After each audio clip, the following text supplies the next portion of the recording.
Merci Laurent de cet accueil et de ce temps précieux. Donc nous sommes là ensemble à destination des dirigeants. Donc cette interview a vocation à permettre à des dirigeants de TPE, PME de s'inspirer.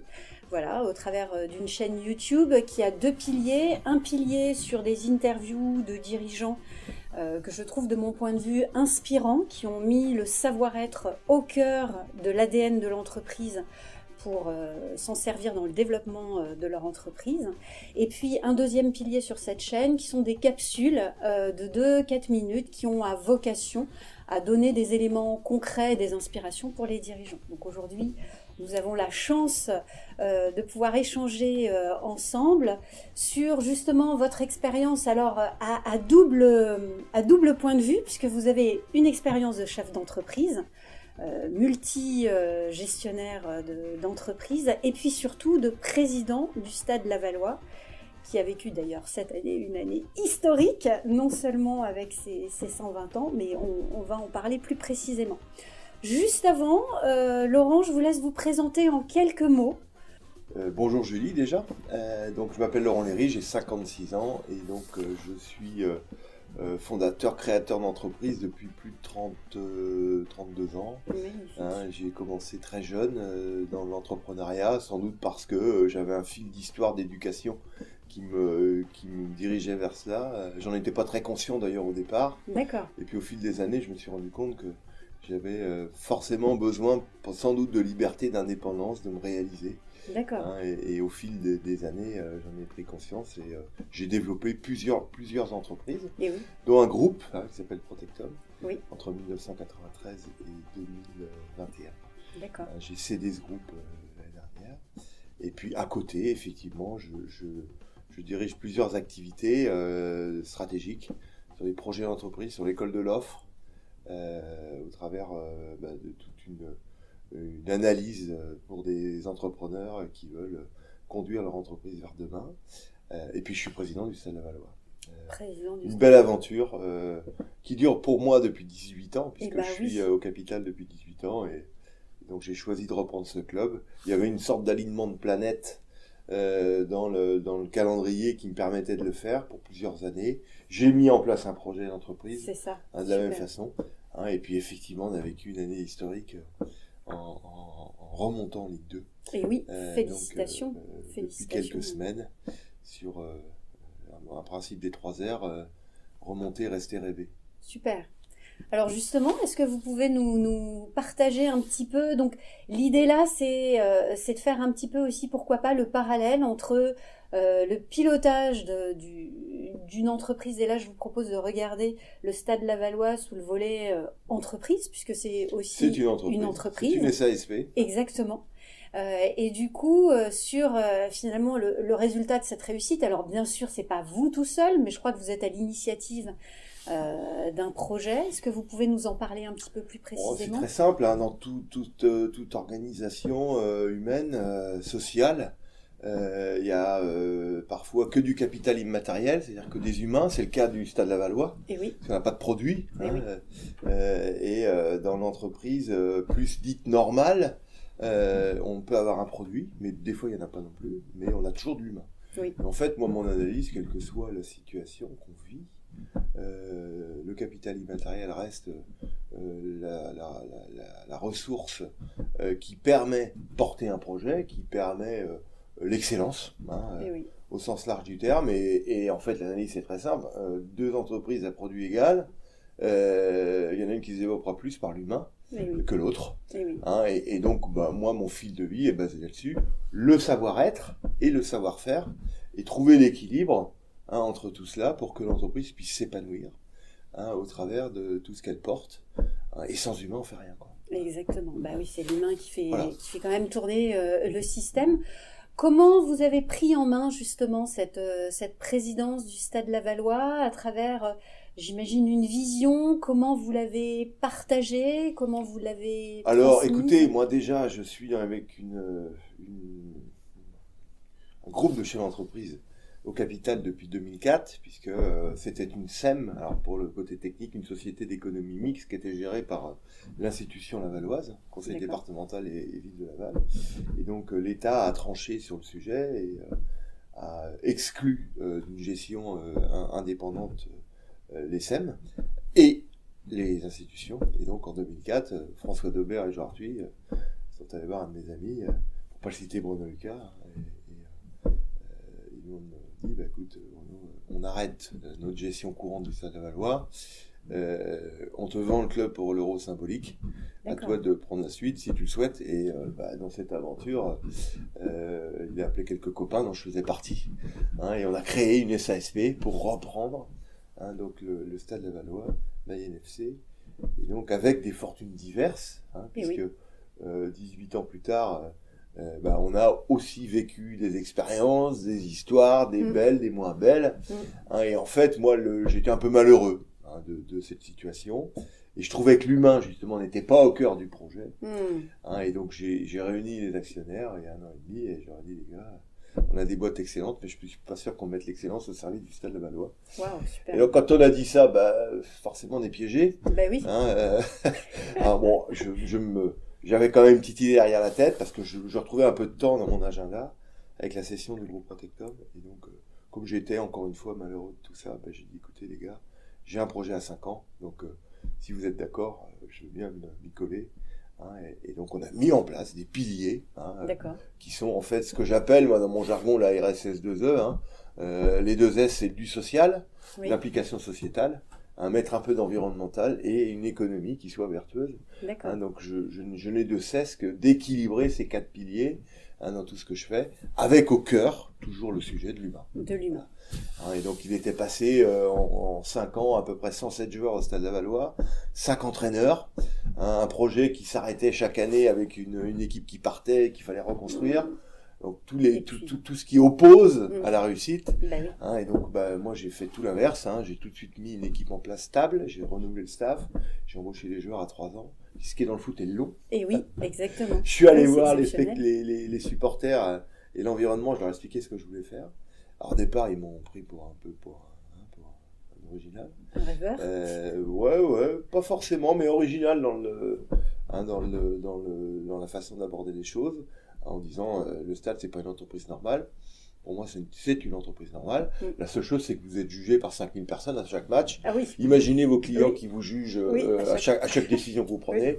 Bon, c'est ça qu'il faut accepter. Exactement. Mais là, il faut se munir d'une toile cirée, il faut que ça glisse sur la toile, et puis il faut avancer. Voilà. Et donc, tout ça est parti de ce projet. Et évidemment, on est remonté tout de suite. Alors, tant mieux. Maintenant, vous savez... Bien sûr. L'incertitude, apprivoiser l'incertitude, un autre sujet que j'adore aborder, c'est le vrai sens de la vie. Et donc, cette année, on a gardé les 3/4 de l'effectif, j'ai recruté 8 joueurs. Et le propos, c'est le même, c'est de dire restez, rêvez. Et l'objectif de points, tout le monde l'a en tête, c'est pas le souci, c'est que si tous les jours on fait bien son travail, si vous impliquez dans le projet, vous valorisez votre carrière, vous évidemment vous mettez en valeur la marque, l'institution du stade, et puis après si on descend, on n'aura rien à se reprocher parce qu'on aura fait le maximum. Exactement. Et si on monte, on sera heureux. C'est que du bonheur. Voilà, c'est ça le sujet. Super. J'entends souvent de la part des dirigeants, j'ai une vision, j'ai un projet, et comment finalement j'arrive à le transmettre, à le laisser s'imprégner auprès des équipes. Vous, de votre point de vue, qu'est-ce que vous pourriez partager justement à ces dirigeants que vous avez mis en place ? En fait, le dirigeant, c'est une locomotive, un leader, un animateur de réseau, d'entreprise, de collaborateurs. Pour impliquer les collaborateurs dans un projet, il ne faut pas avoir raison tout seul. C'est-à-dire, j'ai une idée, j'y vais pas entre guillemets en force, je vais poser mon idée, je vais la partager avec mes collaborateurs, puis je vais sentir l'appétence. Alors évidemment, il y a un rôle de séduction, il y a un rôle de portage. Et là, le dirigeant, s'il est vraiment persuadé de son idée, il doit la vendre. C'est ça le sujet. Exactement. Et donc à partir de là, s'il sent l'appétence, il doit constituer des groupes de travail pour que cette idée, ce projet, soit porté, réfléchi par les collaborateurs. Ça, c'est le début de la réussite. Oui. Donc, ils vont s'emparer, s'imprégner de l'idée. Tout à fait. Et ils vont commencer à dire, ah ouais, super. Ah ouais, là, on va y aller. Ah oui, là, je suis pas fan. On va creuser. D'accord. Pour arriver finalement à quoi? Un consensus autour d'une idée qui va germer, qui va être développée et qui va être partagée par les collaboratrices et les collaborateurs de l'entreprise. Et si on obtient ça, on crée en fait finalement une fusée, c'est ça, une caisse de résonance incroyable qui va tous les jours être portée par l'ensemble des collaborateurs et du dirigeant qui l'anime en fait. Le dirigeant qui a raison tout seul, enfin l'humain qui a raison tout seul, l'intelligence n'existe que c'est les partager. Tout ça c'est des grandes phrases, mais c'est une réalité quotidienne. Et moi dans tout ce que je fais, j'essaie justement que mes idées soient partagées. Alors quand je suis très persuadé que il faut quand même y aller, je vais insister. Alors après le trait, il va bouger un peu. Oui. Mais voilà. Et ce qui est top, c'est quand on a partagé, confronté, et que vous avez 2-3 collaborateurs qui disent je suis pas très fan, et que 2 ans après, un an après, ils disent vous aviez raison. Waouh. Ça c'est top. Bah oui. Et ça peut se passer à l'inverse. Bah oui, complètement. En fait, c'est l'entreprise, c'est une organisation sociale humaine qui n'appartient à personne. D'ailleurs, il y a un sujet que je développe dans plusieurs activités, le patrimoine et la famille. On confond souvent les deux. Oui. L'entreprise patrimoniale est une entreprise familiale. Eh oui. Ok. Non. Le patrimoine appartient à l'histoire de l'entreprise. Eh oui. Et la famille, c'est le capital qui va, ou la stratégie de tête, c'est qui va porter quelque chose et qui va la financer. Mais personne n'est propriétaire de personne. Exactement. C'est l'exemple de la ville. Le maire est maire d'une ville, mais ne possède pas le patrimoine. C'est les citoyens qui possèdent le patrimoine qui le créent. L'entreprise, c'est pareil. Voilà. 3 éléments concrets que vous avez mis en place justement pour faire vivre ce projet au quotidien auprès de vos équipes. Alors, les éléments concrets, si vous parlez de la technique, en fait, c'est les rituels. Oui. Moi, je fonctionne beaucoup en rituel.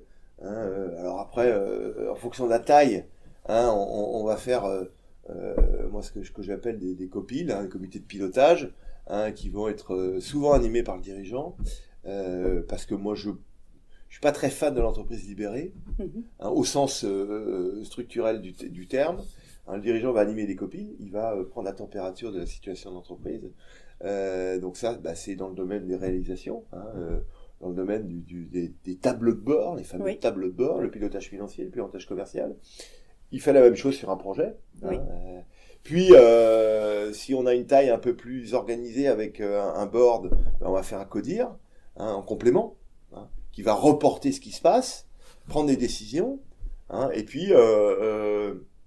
si on est dans le patrimoine et la famille, on va rajouter une strate de COMEX, conseil de surveillance, conseil d'administration, qui vont être justement des points à date, réguliers, rituels, où là on se pose, on s'écoute, on s'entend, on se regarde, et on se voit pas entre 2 portes. On prend le temps de sentir les choses. Là, et là, ce que j'appelle le cerveau abdominal, l'émotion, c'est quelque chose qui doit permettre justement de conduire le fil de la vie d'une entreprise. Quelle fréquence ces rituels? 1 fois par trimestre, 1 fois par mois? Ça dépend de l'actualité de l'entreprise. Moi, le copil, ça peut être toutes les semaines, en fonction de ce qu'on vit. Moi, dans le groupe Protectum, c'est un groupe qui a 14 sites, qui a employé à peu près 200 personnes. Il y avait des copiles hebdomadaires. Il y avait même des copiles journaliers sur des sujets touchy, qu'on avait besoin de mettre en œuvre, notamment des sujets d'informatique, très beaux sujets. Ah bah oui, quand on change de RP par exemple, donc là, copile obligatoire tous les matins avant d'appuyer sur le bouton. En fait, c'est quelque chose qui doit être organisé, qui ne doit pas être une réunionnite. Oui, tout à fait. Et ça, c'est le vrai problème. Alors moi, un petit copil, c'était ce que j'appelais en complément un top 5. 5 minutes pour faire le point. Ok. On réunit les gens le matin, Oui. Qu'est-ce qui s'est bien passé hier? Qu'est-ce qui s'est mal passé? Avez-vous des choses à dire? Comment on s'explique? Super. Et des fois, on monte le ton même. C'est bien, ça libère. Bah, ça libère complètement. Le pire, c'est de ne rien dire. Ah oui. Hein, et moi, j'ai un engagement qualité que je porte dans le groupe depuis très longtemps. Hein, les non-dits, c'est la gangrène de la vie. Et oui, joli. J'ose pas dire parce que je vais être mal vu. Au contraire. Oui, tout à fait. Et donc, les top 5 servent à ça. D'accord. Chez moi, c'est libérer la parole et être justement dans l'implication permanente. D'accord. Pour pouvoir porter quelque chose. Et le sac à dos qu'on a tous, si on le garde, à un moment donné, dans la journée, il est lourd et on tombe en arrière. C'est que des images. Ouais, très beau. Faut vider son sac à dos. Du coup, j'imagine ça fait écho sur les autres strates de l'entreprise en termes de manager ou de chef d'équipe. Ce sont des rituels qui sont reproduits. Les copiles sont souvent, ou les top 5, animés par les chefs de service, bien sûr. Là, le dirigeant il peut pas être partout. Donc c'est une délégation, très important aussi. Oui. Comment on fait pour gérer son temps? On a parlé ensemble. Oui. Gestion du temps, moi c'est un souci. Mais plus je vieillis, mieux je le vis. Ah. Et j'ai plus de problème avec ça. Parce que gérer son temps, c'est s'entourer, faire confiance. Wow. Mettre en œuvre des outils qui vont être confiés, accompagner son cadre dans la gestion de cet outil, et à un moment donné, avec lui, avoir des rituels qui vont me permettre de faire le point. Exactement. Alors, il y a des grandes théories sur le sujet. Moi, je considère qu'un chef d'entreprise, mais un humain, quel qu'il soit, quel qu'il soit, au-delà de 10 personnes, il ne gère pas l'humain. Ça veut dire quoi? Ça veut dire que par groupe de 10 personnes, vous devez faire des cercles de management. Un chef d'entreprise qui me dit, moi j'ai 150 personnes sous ma responsabilité, je prends 2 mètres de recul, à un moment donné, je dis, oula, non, attention, danger. 10 personnes, maximum. Moi j'ai jamais été au-delà, et je l'ai vécu, au-delà ça devient compliqué. C'est là qu'on devient irascible, parce qu'on n'a pas le temps, on survole. Et là on commence, justement, c'est le début de la descente, quoi. Oui. Donc voilà, donc faut faire faut couper tout le temps. Jongler. Alors justement, maîtrise du temps, qu'est-ce que vous avez mis en place, vous, pour maîtriser au mieux votre temps? C'est très simple, encore une fois, c'est des rituels. C'est des rencontres à date dans les entreprises. Quand j'avais le groupe Protectum, tous les mois, j'avais 14 dates dans mon agenda déjà bloquées pour aller voir mes responsables de site, mes directeurs de site. D'accord. On prenait le temps de journée. De faire le point, sur la situation. Donc, décomposer, alors, c'est un peu chaud, Oui. Mon assistante, un vrai métier, quoi. Là, c'est un vrai métier. C'est un vrai métier, oui. Donc, on coupe l'agenda, et on va s'organiser. Et puis, quand il reste un peu de plage, on la garde pour soi, justement, pour respirer. Et ça, il faut absolument le faire. Oui. Parce qu'autrement, on est en apnée, quoi. Waouh, beau message. Et l'apnée, c'est pas bon. Non, c'est pas bon, ça asphyxie. Beau message, parce qu'effectivement, j'entends souvent les dirigeants qui me disent « Je suis tellement au service de mon entreprise que je ne suis plus à mon propre service ». Vous, qu'est-ce que vous avez mis en place de spécifique pour prendre soin de vous? Le principe, c'est indispensable, mais pas irremplaçable. Voilà. Donc, je peux pas être partout. Je suis disponible à tout moment pour une question, une situation, un danger, une bonne nouvelle. J'ai le droit. Amenez-moi les bonnes nouvelles. Oui, aussi. C'est toujours le dirigeant, c'est absorbeur d'emmerde et diffuseur de confiance. C'est des belles phrases aussi, ça. Bon, c'est mon métier, ça, depuis toujours. Mais donc j'aime bien aussi les bonnes nouvelles. Oui. Et donc, quand on élève, entre guillemets, quand on porte ces messages-là, vous avez finalement autour de vous des collaborateurs qui prennent des responsabilités. Ils font une connerie, c'est pas grave. Moi, j'en fais. Oui, vous êtes c'est bien. C'est bien de faire des conneries parce que ça permet de se remettre en cause et puis à un moment donné d'améliorer. Et donc, ce système basé sur justement le partage du bonheur et des conneries, si c'est ritualisé, c'est pas grave parce que le collaborateur qui a fait une connerie ou qui a une bonne nouvelle, il va la partager tôt ou tard, à 24 heures, à 48 heures. tout va bien. Mm. L'urgence, ça c'est un beau sujet aussi. Bah oui. On livre en 2 jours, même avant même d'avoir passé la commande, ou en 2 heures, pardon, même. C'est ça aujourd'hui. Oui. Ça rend fou, ça. Oui. Prenons le temps de faire les Prendre le choses. temps. Et l'accélération de la vie, justement, a abîmé ça. Mm. Et je pense que c'est pas tenable à terme. Mm. Donc il faut Oui. un client, un collaborateur. Dès lors que vous dites, mon client sera livré à 10 jours, je dis n'importe quoi. Si c'est 10 jours, le client ne va pas vous en vouloir. Si vous livrez en 12, là, il y a un problème. Bah oui. Mais la promesse, si elle est respectée, tout va bien. Mm. Tout va bien. Ok, donc vraiment avoir des sas. Et justement, dans votre expérience de dirigeant, si vous aviez 1 ou 2 conseils ou principes à partager aux dirigeants qui vous écoutent. Ne jamais subir, ça c'est un sujet important, parce que subir sa journée, sa vie, son codir, son comex, enfin tout ce que je viens de dire, c'est ça se voit déjà, puis ça transmet du négatif. Oui, et là c'est le tout à début du bazar. Donc ne pas subir, écouter son cerveau abdominal, l'émotion. Oui, Je dis toujours ça, moi, quand vous avez une réflexion intellectuelle, et on dit souvent je le sens pas. Oui. Mais c'est ça qu'il faut écouter. C'est C'est pas le raisonnement intellectuel. Oui, c'est chouette. Je le sens pas. Mm. C'est le cerveau abdominal qui a raison. Le cerveau de l'émotion, celui-là, on l'étudie pas assez d'ailleurs. Tout à fait. Et un dirigeant, 60% des dirigeants sont autodidactes. Ils développent et créent des entreprises sur des intuitions. C'est celui-là. Bah oui, c'est celui-là. Et celui-là, on ne le regarde pas. Okay. Donc moi je suis pas dans la dualité des grandes écoles et la non, on va dire la non marque d'un diplôme reconnu, mais il y a quand même une dualité, quand elle s'associe, ça fait des merveilles. Voilà. Et puis le principe de donner recevoir, alors c'est très judéo-chrétien ça. C'est beau. Mais c'est le fil de la vie quoi. Si vous donnez rien, vous recevez rien. Ouais. Et un dirigeant qui donne, il recevra tôt ou tard. Voilà. Et donner peut-être sans attendre. Exactement. Ouais. On va pas chanter, mais... Oui.